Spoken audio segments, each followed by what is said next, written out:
Dhaka pain paralysis hospital থেকে আপনাদের সবাইকে আমার আন্তরিক শুভেচ্ছা অভিনন্দন।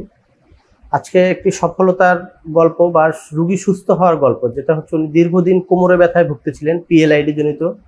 কোমর থেকে ব্যথাটা বাম পায়ে যেত, অনেক জায়গায় নিউরো সার্জন, অর্থোপেডিক সার্জন দেখানো হচ্ছে, সবাইকে ওনাকে অপারেটিভ ট্রিটমেন্টের কথা বলেছে।